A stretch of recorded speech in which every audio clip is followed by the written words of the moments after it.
How do we decide? Only about 10% of what we perceive through our senses gets recorded in our conscious mind. Everything else goes directly into our unconscious mind.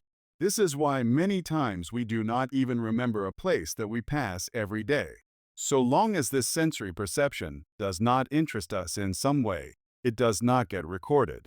Let us now see what happens to those sensory perceptions that do get recorded in our conscious mind. These impressions are sorted out by parts of our mind and identified. Your conscious mind records whether the person you see in front of you is known to you or whether he is an unknown stranger. How you would like to interact with him is no longer a decision made at the conscious level. In case you know him, your attitude towards him and your action would be based on the engraved memories that are grooved in your mind. In case he is unknown to you also, the appearance of that person would trigger unconscious responses. Either way, the file moves into YO you are unconscious for. A decision about what you should. A decision about what you should do. For most of us, less than 10% of the mind is conscious. Less than 10% of what you perceive through your senses gets recorded consciously. It is possible that less than 1% of what you decide is a rational decision. What do we do then? Do we continue to allow our unconscious mind to control us, or can we do something to regain conscious control?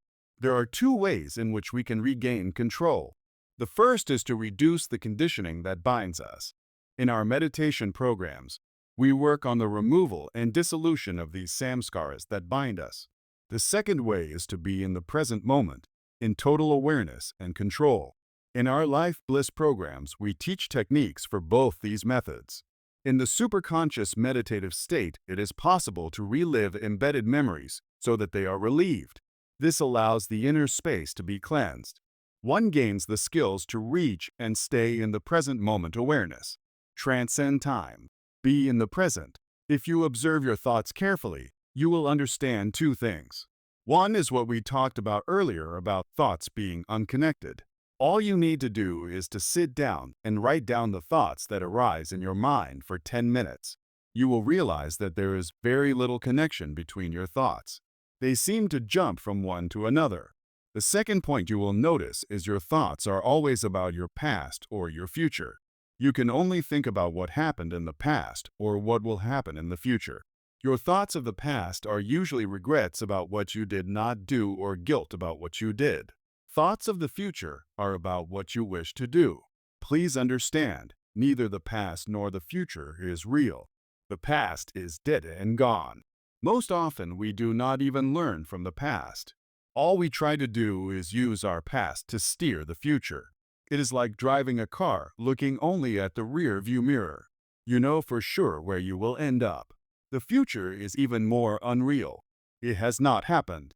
You have very little control over your future the way you are, because all your actions are steered by the unconscious mind.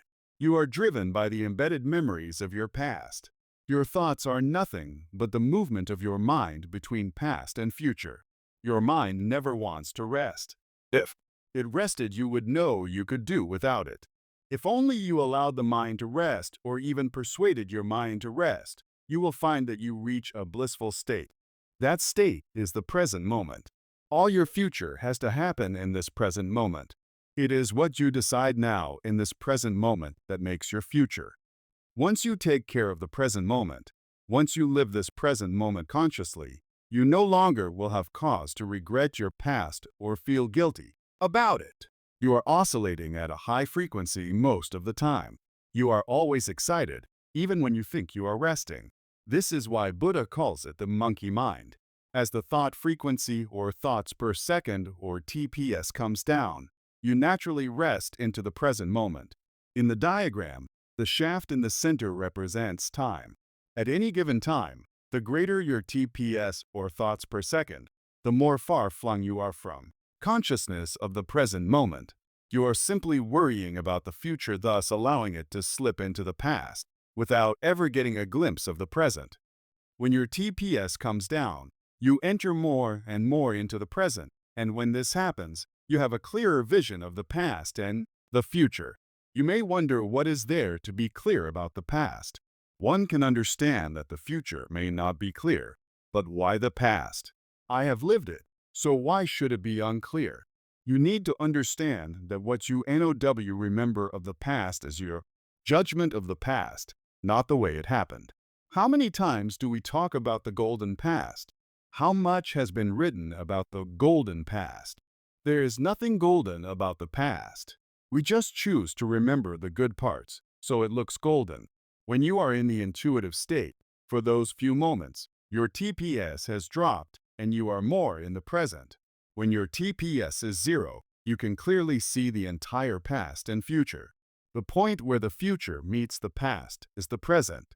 This is where your thought frequency is zero, and you are in a no-mind state. You have not merely controlled or suppressed the mind, which is impossible. You have transcended the mind, which is possible.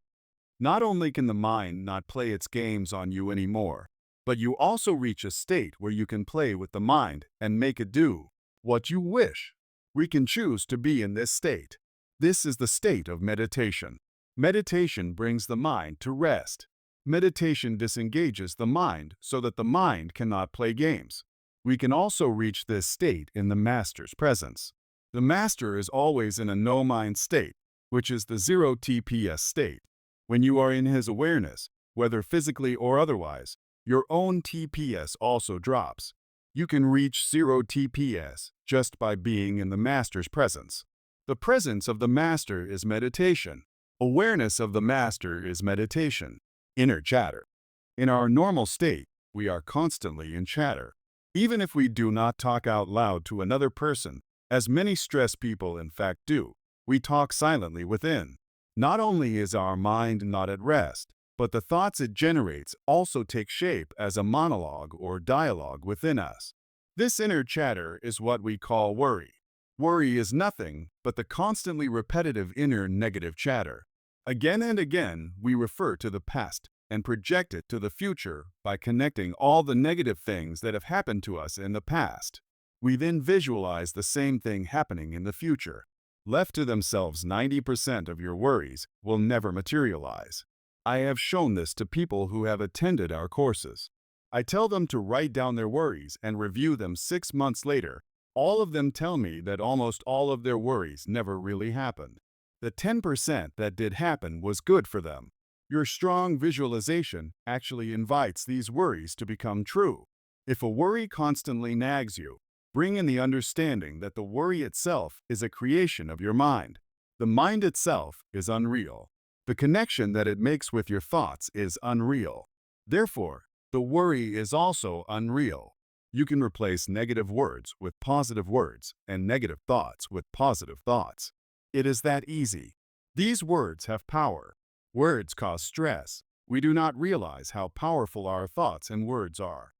As we discussed earlier, various experiments like those on water by the Japanese scientist Masaru Emoto show clearly that even water responds clearly to our words, thoughts, and feelings. Over 70% of our body is made up of water and 70% of planet Earth is covered with water. So you can imagine the power of words. These experiments established beyond doubt what the Eastern mystics said centuries ago. As are your thoughts, so is your will. As is your will, so is your action. As is your action, so you become. Don't think that negative thoughts and words will only affect those against whom you express them. Understand clearly that these same thoughts and words will have an equal effect on you, the person who created them. Negativity does not merely affect others, it affects you first. Physiological effects of stress. We have looked at what the scriptures say and what I think about why stress is created. Let us now look at what science says. We all have a part of our brain that controls our actions such as breathing, digestion, and such activities that the body does automatically, involuntarily. Nature has designed a fail-safe system in a part of our brain called hypothalamus. This part of the brain also includes what biologists refer to as the reptilian brain.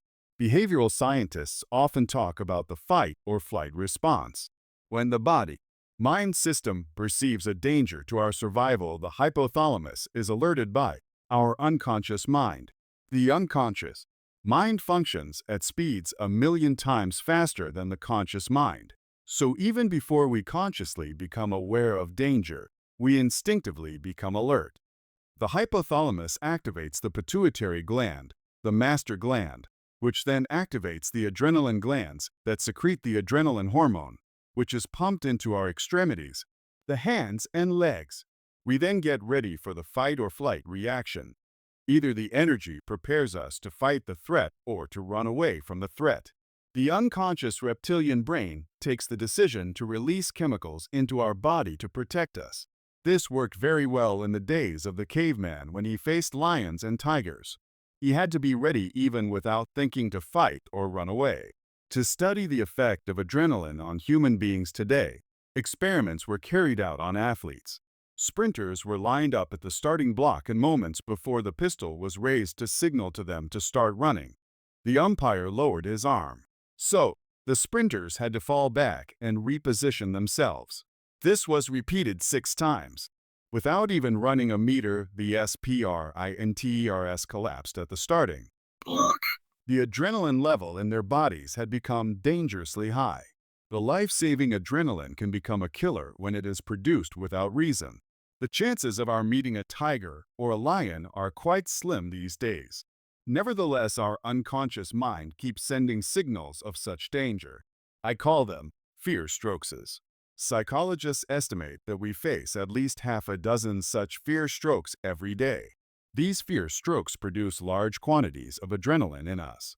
It has been established that depression is a direct result of such adrenaline production. Depression, in turn, is considered to be the main cause of many chronic and fatal illnesses. Medical research has found that many young people in rich countries, even teenagers, have arteries so badly blocked that their arteries are similar to 60-year-old people. Doctors have established that the physical condition is only one part of the problem. A much larger part is the emotional condition. It is now fairly well established that an emotional trigger causes the immediate onset of a heart attack or stroke, even though the physical condition may have been present for a long time. Nowadays, cardiac physicians routinely request people to fill in a questionnaire on stress factors in addition to conventional tests to determine how prone they are to cardiac problems. Doctors have found that major traumas in life, such as death of a loved one, loss of job, loss of money, and even transfers in job and moving houses can be serious stress factors that can lead to heart attacks.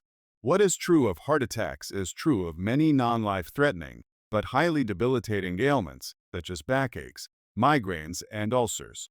The underlying emotional or psychological factor is far more relevant than the superficial physiological causes.